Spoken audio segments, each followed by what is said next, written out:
দেখুন, এর আগেও কসবাতে আমরা দেখেছি কাউন্সিলের উপর গুলি চলেছে, সুশান্ত ঘোষের উপরে। এবার কলেজে কাণ্ড ঘটেছে, এর আগে আমরা দেখলাম যেখানে একজন কলেজ ছাত্রীকে রেপ করা হয়েছে। আজকে আবার গুলি চলেছে। তো এখন তো মনে হচ্ছে সত্যজিৎ রায় থাকলে লিখতেন যত কাণ্ড কসবাতে। সেই অবস্থায় যাচ্ছে আর কি বাংলা, যে জায়গায় নিয়ে যাচ্ছেন মাননীয় মুখ্যমন্ত্রী। বিহার সহ বিভিন্ন রাজ্য থেকে গুন্ডা বদমাশ যারা, তারা পশ্চিমবঙ্গে এসে বিশেষ করে কলকাতাতে ঘাঁটি গেড়েছে।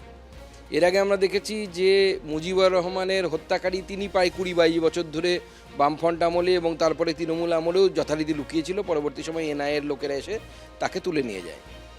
তার আগে সবাই জানতেন, মানে কেউ জানতেনই না। তো এ তো নতুন কিছু নয়। পশ্চিমবঙ্গের মুখ্যমন্ত্রী যে বলেছেন না যে আমি গোটা ভারতবর্ষকে লণ্ডভণ্ড করে দেবো, না কি করে দেবো, বাংলা উনি লণ্ডভণ্ড করতে পেরেছেন, সেই জন্য উনি ভাবছেন গোটা ভারতবর্ষকে পারবেন। গোটা ভারতবর্ষের লোক এই ধরনের হেজিমনিকে মেনে নেবেন।